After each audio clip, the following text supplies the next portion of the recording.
सुंदरपुर गांव में रानी नाम की एक लड़की अपने पिता कबीर सिंह के साथ रहती थी। रानी अब बड़ी हो गई थी और न जाने क्यों अपने पिताजी से बार बार एक आईने की मांग कर रही थी। ऐसे ही एक दिन, रानी, बेटा रानी। क्या है पिताजी? अपने आवाज दी मुझे। रानी पिता की आवाज सुनकर दौड़ी दौड़ी उनके पास आई।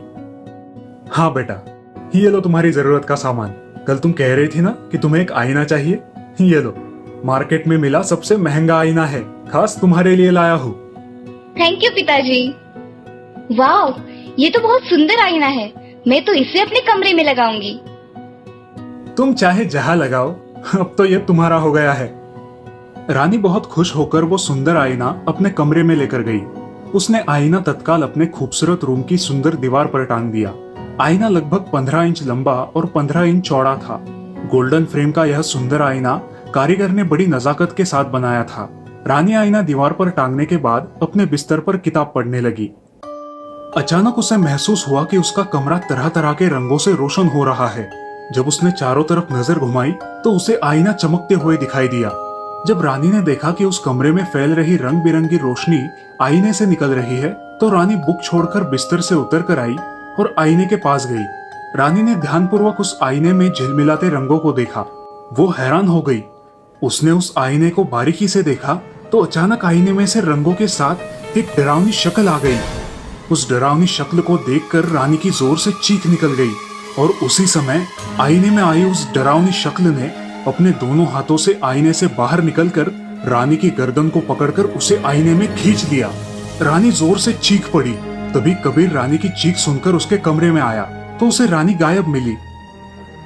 रानी, रानी, रानी बेटा, कहाँ हो तुम? कबीर रानी को ढूंढने बाहर चला जाता है। उसके कमरे से बाहर जाते ही आईने में फिर से एक डरावना चेहरा छा गया और जल्द ही वो चेहरा गायब भी हो गया। इधर रानी आईने की दुनिया में पहुंची।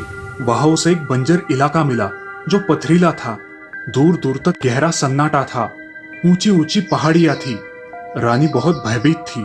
चारों ओर देखते हुए सोच रही थी कि वो कहाँ आ गई। रानी।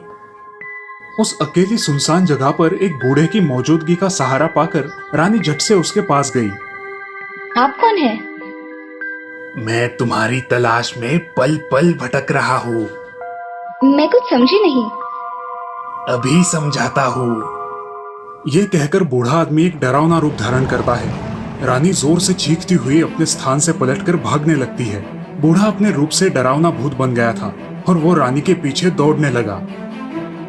मैं बहुत दिनों से भूखा प्यासा हूँ। आज तुझे अपनी खुराक बनाकर मैं अपनी भूख प्यास मिटाऊंगा। रानी दौड़ती रही। दौड़ते दौड़ते वो पसीने से भीग गई थी। वो भूत उसके लगातार पीछे दौड़ रहा था। रानी एक पहाड़ी के पीछे आकर छिप गई। बूढ़ा भूत भी उसके पीछे पीछे आया, मगर तब तक रानी पहाड़ का एक चक्कर लगाकर उसके पीछे छुप गई थी।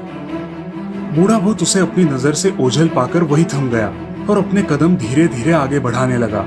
भूत का एक हाथ पहाड़ी पर था। वो पहाड़ी पर सरकते हुए कदम आगे बढ़ा रहा था।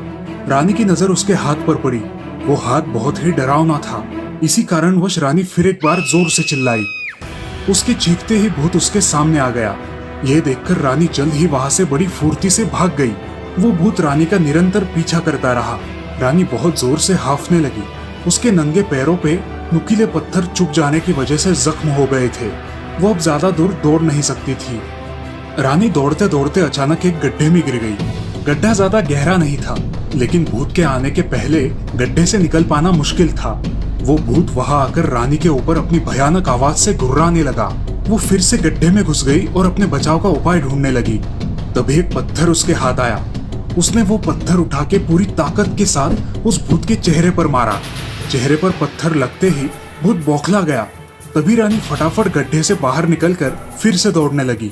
भूत भी उसके पीछे फिर से दौड़ने लगा। उसने पीछे पलटकर देखा तो वो आगे आई एक शैतान की मूर्ति से टकरा गई।